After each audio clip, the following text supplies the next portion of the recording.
What's good? What's good, everybody? Welcome back to another episode of The Urban Platform Speaks. Make sure to like and subscribe as you come into the channel, check out the content. And with that being said, man, I want to talk on this NFL draft, right? And more specifically, the fact that Shedeur Sanders did not get drafted in the first round.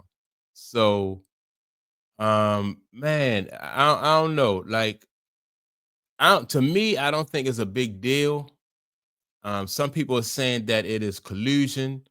Some people are saying that it is, because he's so arrogant, and Jayson Whitlock seems to think that the reason why he's not, is because of his father. Like his a lot of people around the league don't like his father, and they think that his father is kind of sort of like one of those helicopter parents. They don't want to deal with like if you get Shedeur on your team, then Deion Sanders will be like a disruption to your locker room, be a disruption to your team. So some teams don't want to have to deal with that headache of having to deal with the media circus that comes along with having Deion Sanders' son on your team. Probably the constant scrutiny, and it's and I didn't really think about it like that. It's gonna be a lot that comes with that. That depends on like Deion Sanders and how and how Deion Sanders handled the situation. But my thing is with Deion Sanders, like he don't him being a father, that he's not a part of the team. Now he could be able he will be able to go into the media and on social media and say some things or criticize or critique and stuff like that. But that's just like any other fan, and that's a two-way street. So if Deion Sanders want his son, whatever team he goes to, if he want his son to have a long and successful career, he has to be careful too of how he manages that situation, because if he rub a general manager or a coach or somebody the wrong way, that can affect his son's career and his playing time. You only get a certain amount of years to do this thing, and you gotta take the make the most of these opportunities. So he don't want to mess up his son's opportunity. That's why I don't think that Deion Sanders will be a big distraction. Even if there's some things that's going on that he don't like, unless it's something like really outrageous, I think he'll probably have to Deion Sanders will have to really just be careful of what he say publicly and how he handle those situations, because it could affect, like I said, his son's playing time, or even even him being on a team. I could, because I could see if his son was playing like what's the guy playing like like Lamar Jackson or something like that, then you could probably be a little bit more boisterous. But if it's his son is probably mainly going to be trying to get to the trying to really find himself in the league, or I don't think he's going to be like the what's the other guy, like the Daniels guy. But I have a quote here from one of these general manager, and it says the worst formal interview I've ever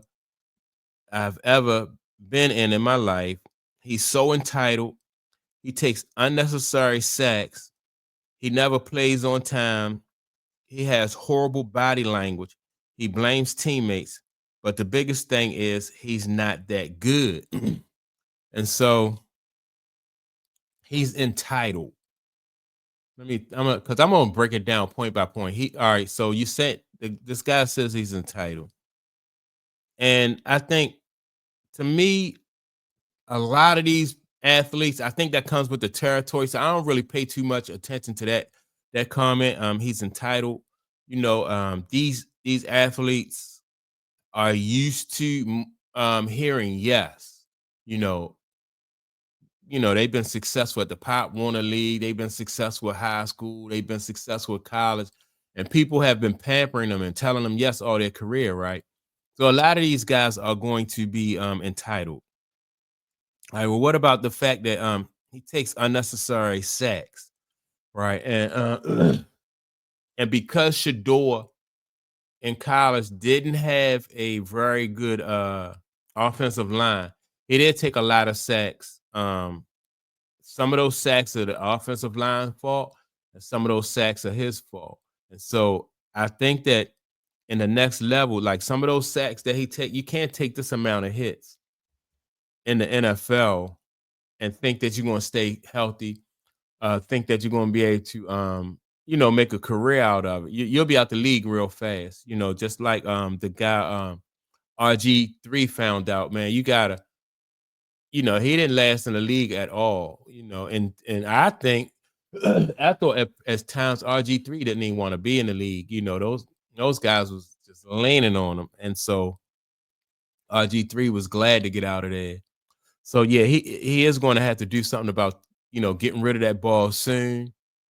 Um, and I guess that goes into he never plays on time, right?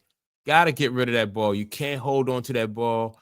Um, and Shador Sanders is not a fast guy. He's not very athletic as like, when it comes to like eluding the sack, which really I think he's athletic enough. I mean, he's not Lamar Jackson, but I think he's like about like a Jalen Hurts, get out of that pocket, get rid of that ball, and I think he can do that. As long as he get rid of that ball, that's cool.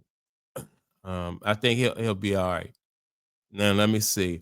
Horrible body language, right? And again, you know, I don't read too much into the horrible body language. I watched Peyton Manning, his body language when things didn't go his way. I watched what's the other guy? Tom Brady you know when things ain't go his way, these guys throwing helmets, cussing and knocking over Gatorade jugs and stuff like that, man. So you know, um I don't think that's a big issue either. The body language thing, I really don't think it's a big issue.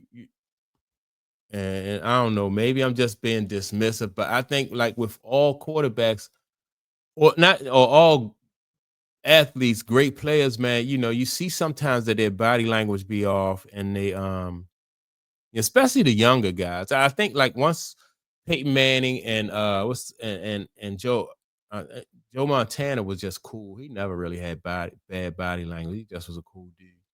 But for the most part, man, yeah, you're gonna get guys who are gonna have like their body language is not gonna be what you want, and it might show at an inopportune time, right? So I don't really read too much in that when into that even. I don't think that's a big deal with body language. Um, because I think that's a issue that will work itself out. And by that, what I mean is if you have bad body language and your team is losing, that don't make as a quarterback, running back, wide receiver, that don't make you look good. If you got bad body language, that'll get you benched, and then sooner or later it'll get you off the team. So he's going to, if he want to be successful at this level, he'll know how to manage that. His body language. He'll be aware of that. I see that like with Lamar Jackson. He'll be a little bit pissed off sometime if a play didn't go his way, if a wide receiver dropped the ball or something like that. But on to the next play, they forget about it.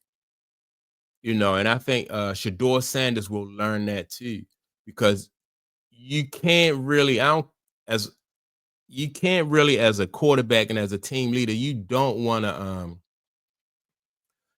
piss off like your wide receivers or your offensive linemen or your teammates in general. You don't want to piss them guys off because a big part of your success, you know, um, depends on whether your teammates are successful. So that issue right there will work itself out, in my opinion, right?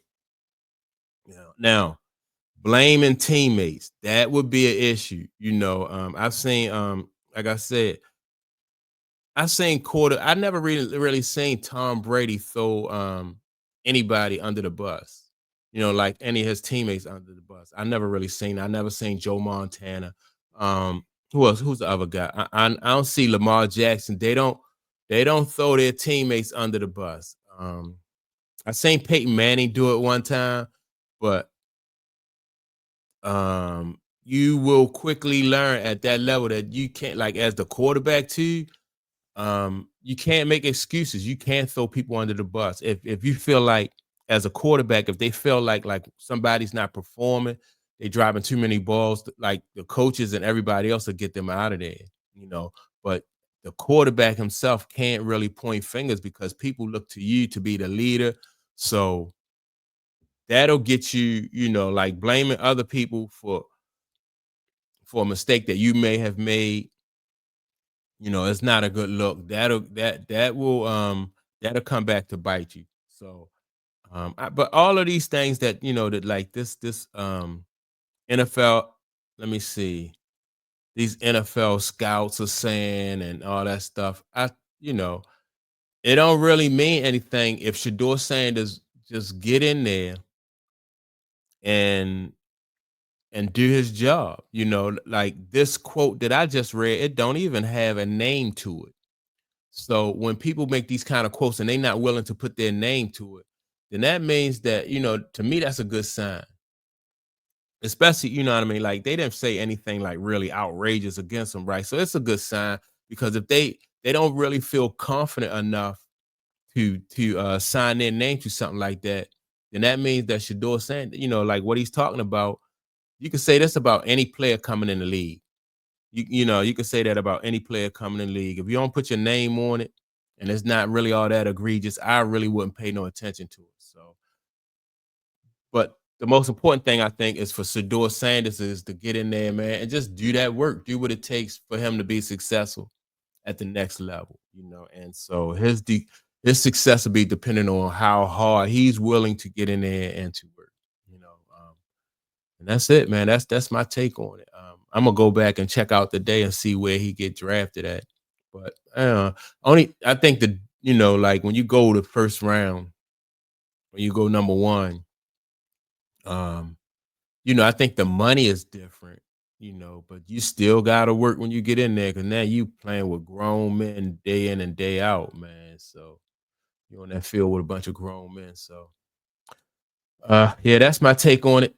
Make sure to like and subscribe. And with that being said, also don't forget to leave a comment, and I will check you all out in the next video. Peace.